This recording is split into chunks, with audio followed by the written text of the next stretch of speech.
손양원 목사님 여러분 잘 아시죠? 손양원 목사님이 살아계실 때 그에게 삶의 모토가 있었습니다. 그게 뭐냐면 기독교 신앙은 고난을 통해서 더욱 단련된다 라고 하는 말씀을 하셨다고 합니다.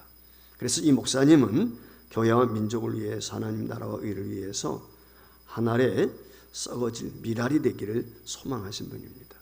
여러분 아시는 것처럼 순천이죠. 애양원이라고 그곳에서 평생 동안 그는 한센병 환자들과 생활을 하셨습니다. 그 한센병 환자들에게는 치유에 있어서 침보다 좋은 것이 없다. 사람의 침보다. 이런 생각을 가지고 이분이 그 환우들을 만나게 되면 그 피고름이 나는데 그것을 입으로 빨았다고 그래요. 이게 감염이 될 수 있는 거거든요. 근데 그분은 그렇게 사셨어요. 그랬던 그분이 1948년 아마 여러분들 아시는 것처럼 여순 반란 사건이 있었죠. 그때 24살이었던 동인과 그리고 19살이었던 동신 두 아들이 여러분 아시는 것처럼 폭도들에 의해서 죽임을 당합니다. 그리고 그 동인이와 동신이를 죽였던 범인이 나중에 잡히게 되어서 사형을 받게 되는데 그 사형장에 찾아가서 그 사람 죽이지 마라. 내 양아들 삼겠다. 라고 해서 그 사람을 양아를 삼습니다. 1950년도 6.25 전쟁이 발발하게 되었을 때 손양원 목사님은 하루에 3번씩 교회에 나와가지고 예배당 총을 쳤습니다. 그리고 예배 드리는 것을 등하지 아니했습니다.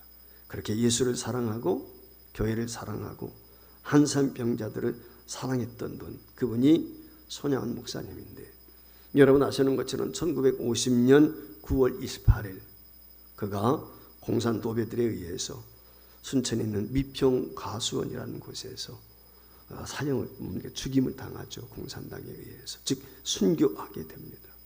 그러니까 두 아들 먼저 하늘나라 보내고 나중에 자신도 공산당에 의해서 순교하게 되는 참 안타까운, 이 어떻게 보면 세계 기독교 사회에도 2000년대에 아마 길에 남을 그런 순교 아닐까 생각합니다. 근데 그분이 이 동인이와 동신이를 장례식 치르게 되었을 때 그 장례식장에서 그가 하나님 앞에 드린 10가지 감사 제목이 있습니다.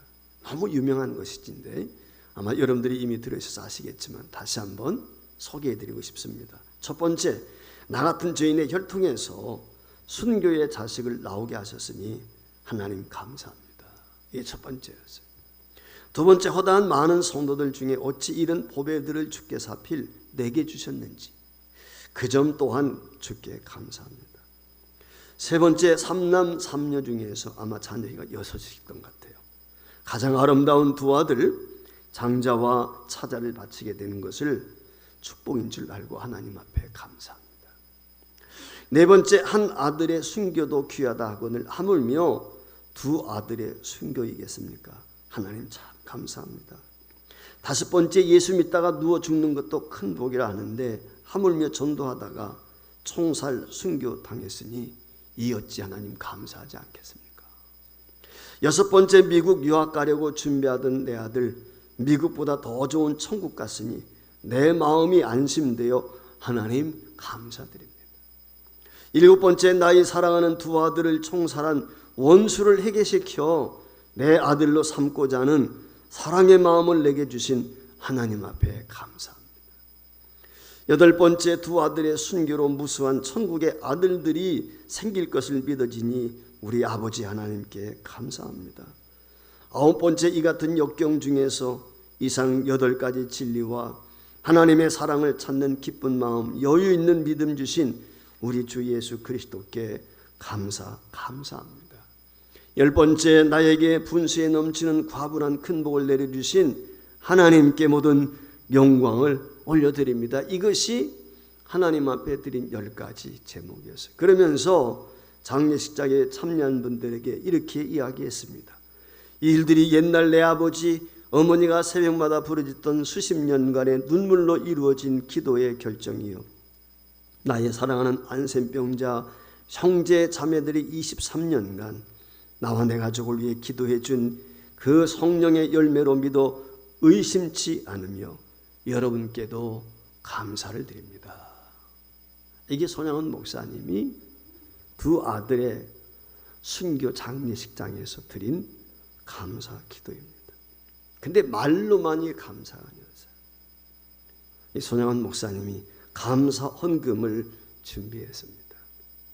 당시 아들들을 미국에 유학시키기 위해서 준비해뒀던 돈과 그리고 이 두 아들이 죽임을 당함으로 인해서 들어왔던 위로금들, 이런 것들을 준비한 것들을 통통 털어가지고 하나님 앞에 그 당시 얼마를 헌금을 드리게 되냐면 1만 원을 헌금을 합니다. 당시 손양원 목사님의 한 달 생활비가 교회에서 나오는 사례금이 80원이었습니다. 그럼 1만 원이라면 어느 정도 금액인지 아시겠죠? 10년 동안 단 한 푼도 쓰지 않고 모아야 될 돈이었습니다. 즉 10년치 연봉을 두 아들이 죽은 현장에서 하나님 앞에 전 재산을 감사 예물로 드렸어요. 감사헌금 봉투에는 이렇게 적혀 있었습니다. 두 아들의 순교를 감사하면서 1만 원, 손양원. 데살로니가전서 5장 18절 말씀에 보면 범사에 감사라, 이것이 그리스도 예수 안에서 너희를 향하신 하나님의 뜻이라고 했습니다. 이렇게 감사하라고 하는 것 성경에 보면 무수히 나와 있습니다. 그러니까 이 감사라고 하는 것은 해도 되고 안 해도 되는 게 아니라 필히 해야 되는 주님의 명령입니다. 하나님께서 그렇게 우리에게 명하셨어요. 근데 우리가 코로나19 사태로 인해서 언제부터인가 감사가 사라졌고 원망이 생기고 불평과 분노가 많은 사람들이 마음에 자리 잡았어요. 물론 어렵고 힘들기 때문에 짜증도 나고 어쩌면 원망이 되는 것도 당연할지 모르겠습니다.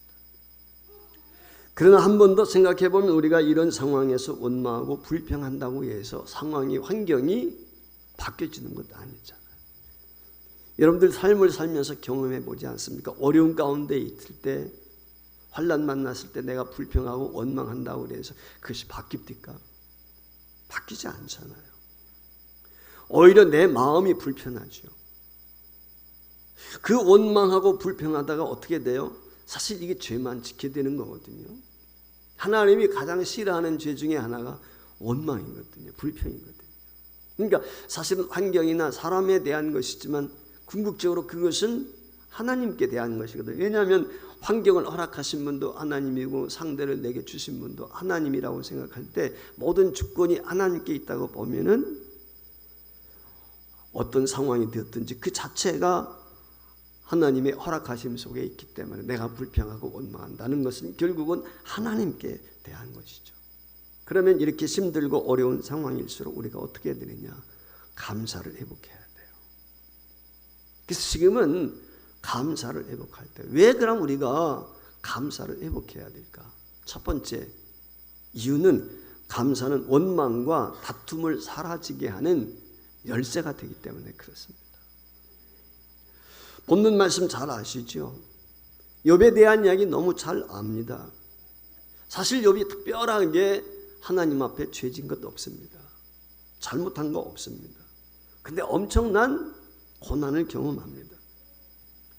욥에 대해서 1장 1절 말씀에 보면 이렇게 이야기를 했거든요. 우스 땅에 욥이라 불리는 사람이 있었는데 이 사람은 온전하고 정직하여 하나님을 경외하며 악에서 떠난 자. 한마디로 말하면 의인이에요. 에녹 같은 사람. 이게 오늘 여기 욥이란 말이죠. 그리고 그의 자녀들도 잘합니다. 4절 5절 말씀에 보면 혹시라도 아이들이 생일 파티를 했다든지 어떤 모임을 가졌다든지 하면 혹시라도 죄진 것이 있을까, 잘못이 있을까 생각이 되어가지고 그 모임이 끝나게 되면 자녀들을 위해서 하나님 앞에 제사를 드렸다. 그렇게 성경이 말씀을 하고 있어요. 놀라운 믿음이죠. 한마디로 말하면 신앙 좋은 욥입니다.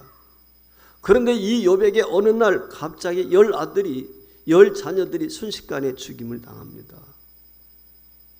날벼락을 맞은 거지요. 자녀들만 죽은 게 아니에요. 그 주변에 있는 이 악도들로부터 말이죠, 모든 재산을 탈취당합니다. 도둑들이 쳐들어와가지고 모든 재산을 다 순식간에 빈털터리가 됩니다. 이 정도였다면 얼마든지 원망할 만합니다. 그런데 이런 상황에서 욥이 어떻게 행동을 하십니까? 이 원망하고 불평하고 좌절할 수밖에 없는 그 상황에서 욥은 하나님 앞에 예배합니다. 오늘 본문 21절 말씀에 보면은 내가 태어날 때 아무것도 가져온 것이 없으니 죽을 때도 내가 아무것도 가져가지 못한다. 주신 자도 여호와시고 가져가시는 자도 여호와시니 여호와의 이름이 찬송받기를 원합니다. 오히려 하나님을 그 재난과 환난 가운데 찬양하고 있습니다. 경배하고 있습니다. 원망하지 않습니다. 죄짓지 않습니다. 그렇다면 어떻게 욥이 이와 같이 할 수 있었을까요? 그 이유를 1절과 4절과 어린 6절에서 찾아볼 수가 있는데, 욥은 진실하고 정직하고 하나님을 두려워한 마음으로 섬겼을 뿐만 아니라 언제나 악을 멀리 했다는 것입니다. 그리고 자기 자신만 그런 것이 아니고 그의 자녀들에게도 그렇게 행하도록 가르쳤습니다. 많은 재산을 가지고 있었고 종들도 많습니다. 여러분 10명의 자녀가 있습니다. 가지 많은 나무 바람 잘 날 없다고 여러분들 자녀 키워보시면 알겠지만 자녀들이 여럿일 때 어떻습니까? 다투기도 하고 싸움박질도 하잖아요. 침남매예요. 자그마한 집. 종들도 많습니다. 언제든지 다툼이 있을 수 있고 싸움도 있을 수 있어요. 분쟁도 있을 수 있습니다. 여러분 아브람과 롯을 보세요. 삼촌하고 조카 관계거든요. 고향을 떠나와가지고 하나님의 약속하신 땅을 바라보고 가는 거예요. 미지의 땅을. 이방인이에요. 한번 자기 본국이 아니고. 그렇다면 출타하게 되었을 때 더 친족간에 친밀해야 되지 않겠어요? 근데 아브람도요, 조카 롯과 다툽니다. 종들이 싸우는 거예요. 그래서 결국은 어떻게 돼요? 헤어지지 않습니까? 여러분 다윗 보십시오. 다윗이 여러 아들들이 있었어요. 어땠습니까? 아들들이 모함하고 죽입니다. 형제를 죽이고 형제가 형제를 강간하고 기가 막히지 않습니까? 그리고는요 아비에게 반기를 든단 말이에요. 자녀 2명만 있었던 이삭도 마찬가지예요. 여러분 아시는 것처럼 예서와 야곱 보세요. 철천지 원수가 되어가지고 싸우지 않습니까? 서로 장자권 차지하려고 복을 받으려고 말이죠. 믿음의 조상이라고 하는 아브라함도 족하고 관계에서 갈등이 있었을 뿐만 아니라 아브라함이 낳은 자식도 마찬가지. 이스마엘과 이삭을 보세요. 그렇지 않습니까? 쉽지 않아요. 근데 10명의 자녀가 있다고요. 얼마든지 갈등이 생길 수 있습니다. 다툼이 있을 수 있습니다. 그러면 이와 같이 다툼을 멈추게 하고 갈등을 멈추게 할 수 있는 것이 무엇일까요? 그게 예배입니다. 하나님 앞에 제단 쌓는 거예요. 제사를 드리는 것입니다. 구약에서는 제사가 오늘날 우리 예배인데 이 제사나 예배의 기본 정신이 무엇이겠습니까? 예배는 믿음이 없이는 못 드리죠. 예배는 제사는 신앙에 근거하고 있는 거예요. 헌신이 없이는 못 드려요. 우리가 여러분들 주일날 교회에 나와서 예배 드리는 것 세상 사람들처럼 놀러 가고 싶고 뭐 이런 것 많이 있을 수 있어요. 그거 포기해야 돼. 헌신이에요. 희생이에요. 예배라고 하는 것은 사랑과 섬김이고 감사합니다. 하나님을 사랑함이 없는 예배는 예배가 아니에요. 하나님 앞에 감사가 없는 예배는 예배가 아니에요. 그러니까 오늘 이 욥이 이처럼 하나님 앞에 예배를 드렸다는 것이 얼마나 위대한가 하는 걸 알 수가 있고요. 특별히 5절 말씀에 보면 알 수 있는데 욥이 하나님 앞에 드린 제사에 대해서 번제라고 이야기합니다. 여기 번제는요 헌신을 의미하는 거예요. 헌신이 담겨 있는 거예요. 이 번제를 통해서 욥의 자녀들에게 이 욥이 자녀들에게 하나님께 어떻게 헌신하는 것인지, 이웃에게 형제간에 어떻게 헌신해야, 오늘 우리가 예배 드리게 될 때 예배를 워십이라고도 하지만 또 영어로 서비스라고도 하거든요. 서비스 여러분들 잘 아시죠? 봉사하는 거. 여러분, 서비스가 뭐예요? 하나님을 섬기는, 하나님만 예배하는. 그런데 오늘 우리가 명심해야 될 건, 서비스는, 봉사는 형제이기도 하는 거예요. 내가 예배 잘 드린다는 것은 형제를 사랑하는 것입니다. 형제를 위하는 것, 이게 없으면 안 돼요. 헌신에는 무엇이 따라? 희생이 따르는 거예요. 그걸 감수해야 돼요. 손해볼 각오가 있어야 돼요. 그게 없이는 오늘 우리가 진정한 예배가 될 수 없는 거거든요.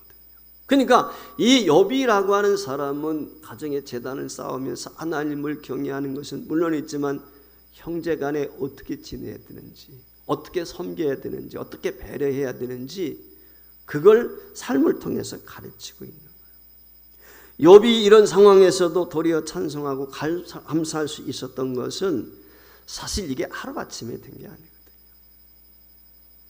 반복적인 훈련이죠. 늘 드렸던 그 예배가 있었기 때문에. 한마디로 말하면 감사는 뭐냐? 습관이에요, 습관.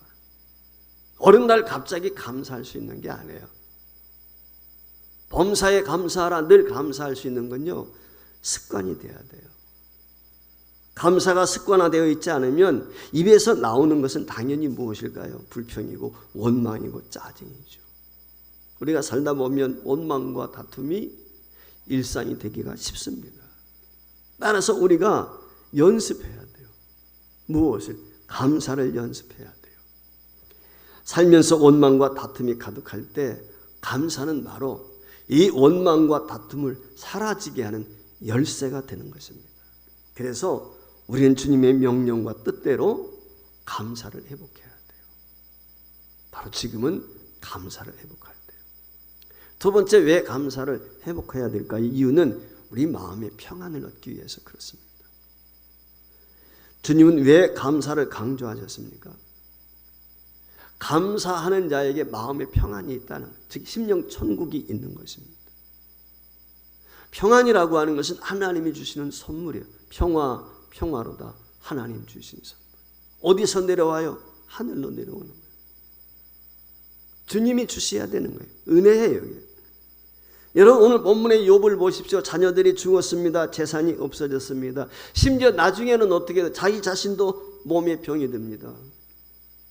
그 처량한 모습을 보고 아내가 욥을 욕합니다. 비난합니다. 이제 욥에게 남아있는 건 아무것도 없어요. 재산도 없습니다. 자식도 없습니다. 건강도 잃어버렸습니다. 모든 걸 사실 어찌 보면 다 잃어버렸어요. 그런 욥에게 아내가 무엇이라고 이야기합니까? 욥기 2장 9절 말씀에 보면 이렇게 이야기합니다. 당신이 그래도 욥에게 하는 얘기요, 자기의 온전함을 굳게 지키느냐? 하나님을 욕하고 죽어라. 차라리 죽어. 그 병 걸려가지고 고통스러워하지고 차라리 죽으라는 거예요. 이게 아내가 하고 있는 거예요. 여러분, 이 아내의 어떻게 보면 저주와 같잖아요. 그 아내에 대해서 욥이 보이는 반응이 무엇입니까? 그게 2장 10절에 이렇게 나와 있어요. 그대의 말이 한 어리석은 여자의 말 같도다. 우리가 하나님께 복을 받았은지 화도 받지 아니하겠느냐 하고 이 모든 일에 욥이 입술로 범죄하지 아니했다. 아내가 자신을 비난하고 욕하는데도 불구하고 당신 몰라서 그래. 모든 것은 하나님이 주신 거야. 그게 하나님이 가져가실 수 있는 거지. 이게 욥이에요. 사랑하는 성도 여러분, 그렇습니다. 복이 있으면 화도 있는 거예요. 요즘에 우리가 이제 장마철 접어들었는데 한번 생각해 보세요. 365일 햇볕만 쨍쨍 난다면 어떻게 되겠어요? 곡식이 자라겠습니까? 초목이 무성할 수 있습니까? 다 말라 죽는 거죠. 바람 불 때도 있고 비 올 때도 있고요. 눈 내릴 때도 있어야 돼요. 어떻게 보면 우리 인생에 살아가는 데 있어서 복과 화라고 하는 것은 동전의 앞뒤와 같을 수도 있어요. 날 때가 있으면 죽을 때도 있잖아요. 심을 때가 있으면 거둘 때 있고요. 기뻐할 때가 있으면 슬플 때도 있는 거예요. 이걸 당연히 여겨야 돼요. 그게 인생이기 때문에 욥은 그걸 알았단 말이에요. 그러니까 그걸 모르고 있는 자기 아내를 향해서 아니다, 당신이 어리석어서 그래, 몰라서 그래. 그러니까 이 욥은 이 재난으로 인해서 마음의 부정적인 것에 대해서 마귀에게 빼앗기지를 않습니다. 어떻게 마음을 빼앗기지 않을 수 있을까요? 욥이 행한 대로 늘 제사 드리는 거예요. 좀 전에 말씀을 드렸지만 제사의 전제 조건은 감사입니다. 오늘 우리가 하나님 앞에 예배하게 될 때 예배자로서 먼저 기억해야 될 것은 감사하는 마음이에요. 이게 없이는 진정한 예배가 될 수가 없어요. 사도 바울이 빌립보서 4장 10절, 11절, 12절에서 그가 인생을 살고 난 후에 이제 죽음을 얼마 앞두고 옥중서시이지 않습니까? 순교의 날이 그에게 다가왔단 말이에요. 자기 인생을 돌아보면서 빌립보 교회를 향해서 주시는 말씀이 무엇입니까? 내가 궁핍함으로 말하는 것이 아니라 어떠한 형편에든지 나는 자족하기를 배웠느니 나는 비천에 처할 줄도 알고 풍부에 처할 줄도 알아 모든 일 곧 배부름과 배고픔과 풍부와 궁핍에도 처할 줄 나는 일체의 비결을 배웠다고 그랬어요. 여러분 사도 바울이 여기 보면은 자족을 배웠다, 감사를 배웠다는 거예요. 자족하다는 말은 만족하다는 것 아닙니까? 부족함이 없다는 거예요. 스스로 부족함이 없다. 감사하다는 거예요. 실질적으로 지금 물질이 없어요. 궁핍해요. 그런데 나는 부족하지 않다. 감사하다. 넘쳐나요. 그것 때문에 교만하지 않아요. 감사하다는 거예요. 여러분 아시는 것처럼 다메섹 도상에서 예수 그리스도를 만나기 이전에 사울이 어떤 사람이에요. 그가 다메섹 도상에서 주님을 만났고 주님의 부르심을 받고 사도가 된 다음에도 어떻습니까? 선교여행 다니면서 바나바와 다투잖아요. 갈라서잖아요. 베드로가 좀 실수했을 때 책망하죠. 그게 바울이에요. 덜 된 사람이 똑똑하긴 했지만 그랬던 그가 매도 맞고 죽을 고비도 넘기고 파선도 하고 굶기도 하고 감옥도 가고 달라졌어요. 그게 은혜라는 거예요. 불치의 병을 가지고 밤낮 기도했는데 내 은혜가 족하다는 하나님의 사랑을 깨닫게 되었을 때 풍부하다고 그래서 이것이 풍부한 것이 아니고 부족하다고 해서 이것이 부족한 것이 아니구나. 하나님의 은혜 안에 있으면 내 주 예수 모신 것이 그 어디나 천국이란 말이죠. 비록 감옥에 있지만 거기에 감사가 있어요. 만족이 있어요. 기쁨이 있어요. 그러니까 궁핍이나 핍박이나 고난이 그 마음에 있는 감사하는 마음, 여러분 우리가 감사하는 마음을 뺏기면 안 돼요. 감사하는 마음을 잃게 되면 평안이 없어요. 여러분 보세요. 불평하는 사람에게 평안이 있습니까? 남편 원망하고 아내 원망하는 사람이 평안이 있어요? 부모에게 불평을 가지고 있는 자식에게 평안이 있겠어요? 없어요. 기쁨 없어요. 가짜요. 있을 수가 없어요. 그러니까 내가 평안을 유지할 수 있는 비결은 감사밖에 없어요. 거기서부터 나오는 거예요. 욥이나 사도 바울이나 믿음의 선지들 모두를 보십시오. 그들은 다 감사했어요. 평안했어요. 어느 곳에 있든지. 오늘 우리도 마찬가지해야 돼요. 그러기 위해서는 무엇을 해야 되는? 진정으로 내가 하나님 앞에 예배하고 기도하고 찬양하는 것입니다. 그리하게 될 때 그 안에 감사가 있어요.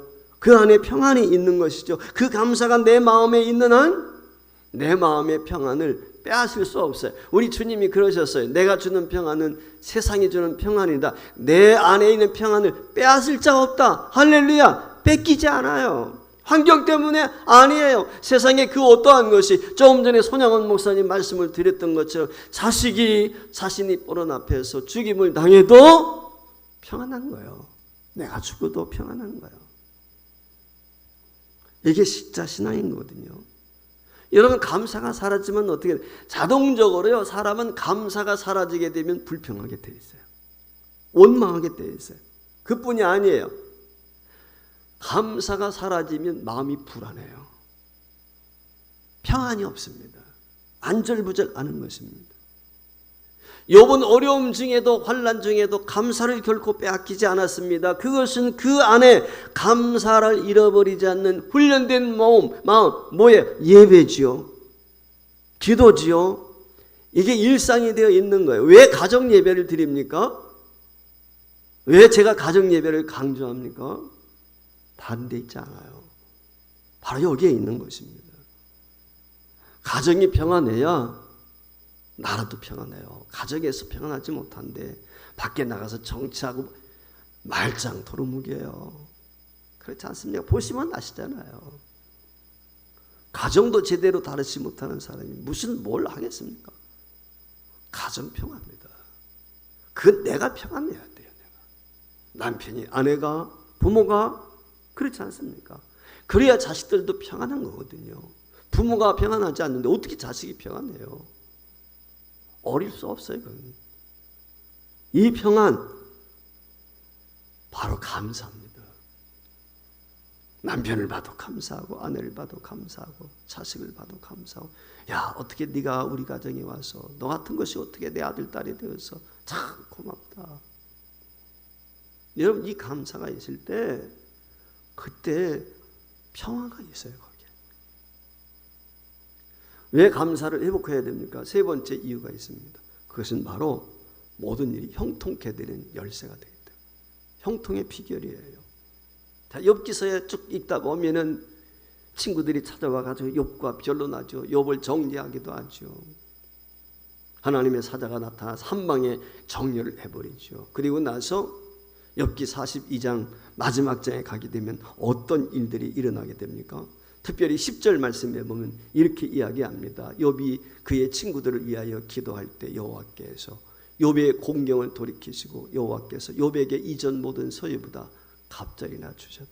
저는 여기 이 말씀 속에서 가슴을 때리는 것 중에 가장 와닿는 것이 뭐냐면 갑절이나 주었다는 축복의 아내입니다.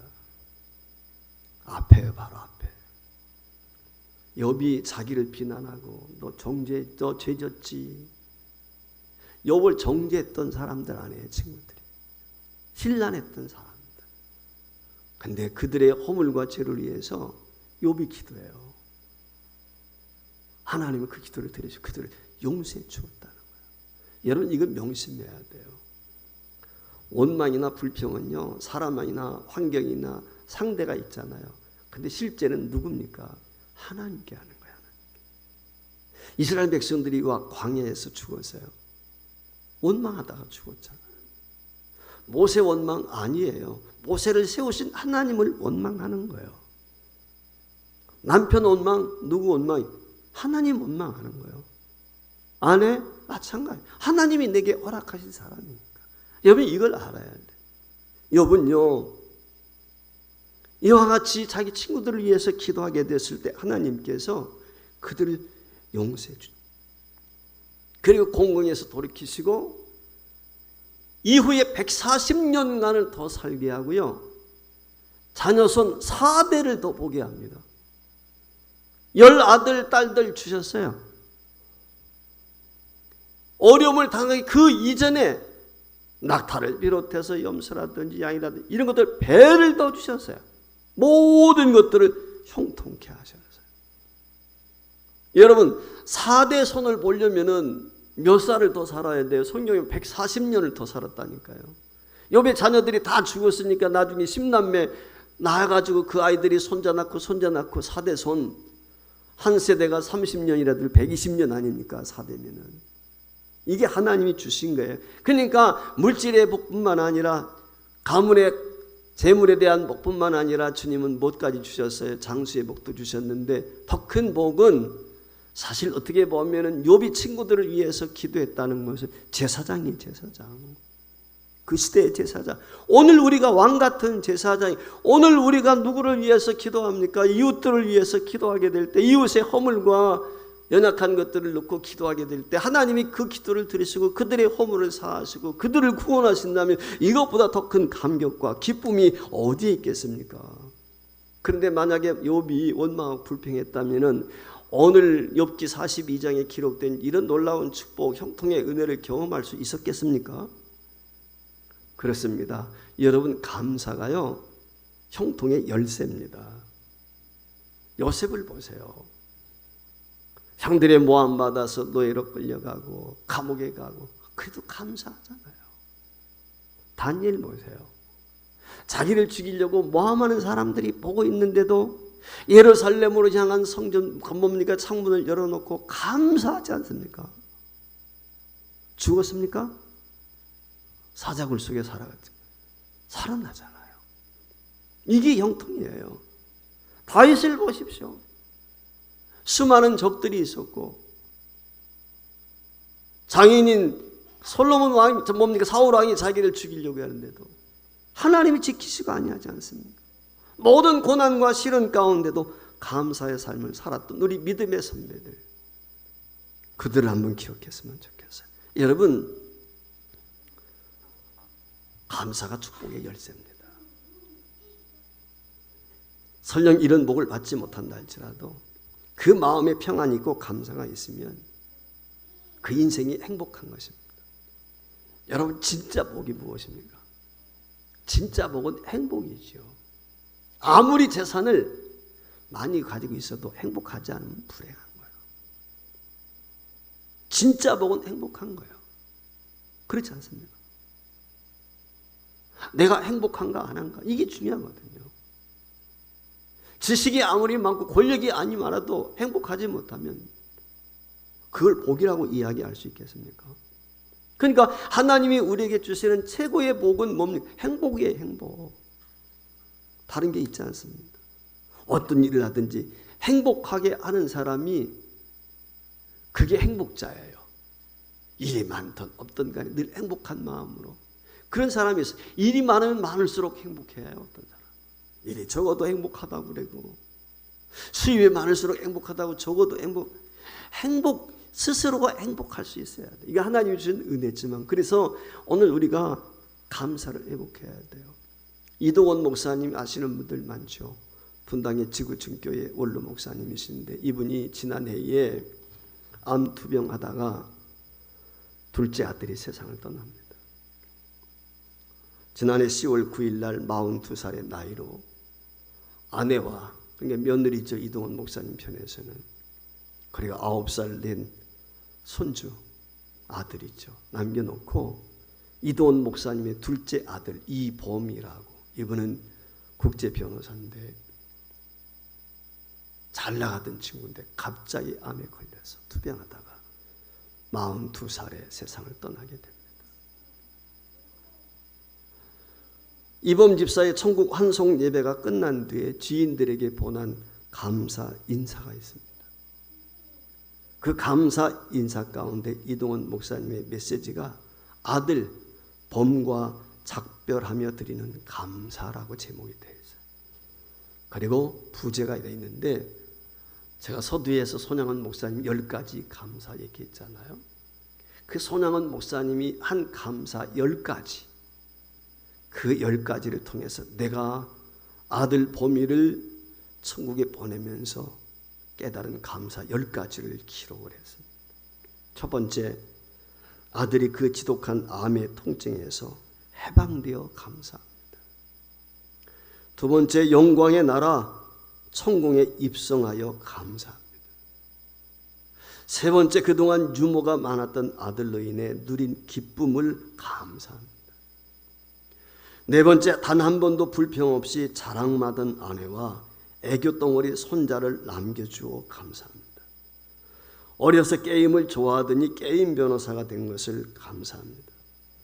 아들의 고통을 통해 예수님을 내어주신 하늘 아버지의 고통을 알게 하심을 감사합니다. 일곱 번째, 아들의 암 투병을 통해 수많은 암 환자의 고통과 연대하게 된 것을 감사합니다. 여덟 번째, 또한 자식을 먼저 떠나보낸 수많은 부모들의 고통과 연대하게 되어 감사합니다. 9번째, 아들의 치유를 위해 기도한 수많은 중보 기도자들과 한 지체가 되어 감사합니다. 10번째, 아들이 간 천국을 더 가까이 소망해 되어 감사합니다. 2020년 10월 가을 하늘 아래 아들 보물 천국으로 보내는 목사 아빠 이동원 그랬어요. 여러분, 목사라고 해도 사랑하는 아들을 나보다 먼저 천국에 보낼 때 여러분 어떨 것 같아요? 내가 사랑하는 사람 부모님이 세상을 떠나도 슬픈데요, 자식 키워보신 분은 알아요. 자식이요 부모보다 앞서가면 이건요 가슴에 대못질하는 거잖아요. 저는 이것을 어려서부터 여러 번 봤어요. 저희 어머님이 자식을 앞세웠다. 그 고통과 마음은 옆에서 보기 너무 많다. 제가 기적동에서 전도사로 전임 사역할 때인데 고대 법대 다니던 아들 하나가 권사님 아들인데 산에 등산 갔다가 떨어져 죽었어요. 동네 실족을 해가지고. 그 형제들이 방송국 PD도 있고 다 똑똑한 가정이에요. 근데 그 어머님이 너무 슬퍼하니까 그래서 그 아들의 흔적을 집에서 다 없애기로 했어요. 모든 사진 이모니 전부 다 불태워버렸어요. 근데 어느 날 수년이 지나고 나서 명절 때 예배를 드리는데 어머님이 사용하는 성경책에서 성경을 펴다가 뭔가 하나 뚝 떨어진 거예요. 그게 보니까 다 버렸는데 어디서 나왔는지 그 아들 사진을 딱 가지고 있는 거예요. 이게 부모예요, 부모. 부모는요, 자식이 나보다 앞서가게 됐을 때 그 고통은 말로 다 할 수가 없어요. 이동원 목사님도 마찬가지 아니겠습니까? 그 슬픔이 있죠. 그랬더니 그 목사님이 이런 이야기를 했습니다. 아들이 걸었던 산책길이라고 하는 짧은 글에서 내가 짧게 머물던 집으로 돌아오며 우리 다시 만날 하늘집을 그린다. 넌 이 집으로 다시 못 오겠지만 엄마와 난 하늘집으로 찾아가마. 머지않아서 아들이 하늘로 떠난 셋째 날에 LA에서 이동원이라고 썼다. 여러분, 목사님은 이렇게 무한한 슬픔 가운데서도 감사를 놓치지 않았어요. 코로나19로 인해서 우리가 들어보지 못했던, 사용해보지 못했던 코로나 블루 또는 팬데믹, 언택트 이런 잘 쓰지 않던 단어들이 오늘 우리에게 일상이 되었습니다. 감사가 사라지고 원망이 가득하고 우리 주변에서 늘 경험하는 것이지만 방송을 틀면 맨 비난과 비판밖에 없고 내로남불, 그렇지 않습니까? 의심이 가득한 세대가 되었습니다. 그런 세상을 살다 보니 감정이 격해지고 울분이 쌓이고 마음이 우울합니다. 오늘 우리 중에도 그럴 수 있겠죠. 그러기에 더욱더 우리가 꼭 회복해야 될 것이 있습니다. 그것이 감사합니다. 그래야만이 불평과 불만을 몰아낼 수가 있습니다. 내가 감사를 회복해야 참 평안을, 행복을 경험할 수 있어요. 내가 감사를 회복해야 진짜 복을 경험할 수 있습니다. 사는 성도 여러분, 마음의 평안이 임하고 궁극적으로 저와 여러분의 삶이 형통할 수 있도록 2021년 맥주절을 맞이하면서 감사를 회복할 수 있기를 주 이름으로 축원합니다. 시편 50편 23절 심써 우리 큰 소리로 한번 낭독했으면 좋겠습니다. 같이 읽습니다. 감사로 제사를 드린 자가 나를 영화롭게 하나니 그의 행위를 옳게 하는 자에게 내가 하나님의 구원을 보이라. 할렐루야. 그렇습니다. 하나님께 영광 올려드리길 원하십니까? 감사자가 되십시오. 하나님이 기뻐하시는 사람, 범사에 감사하는 사람. 하나님은 오늘 감사자를 찾고 있습니다. 감사가 저와 여러분에게 회복되어진 은혜가 있기를 주의 이름으로 축복합니다.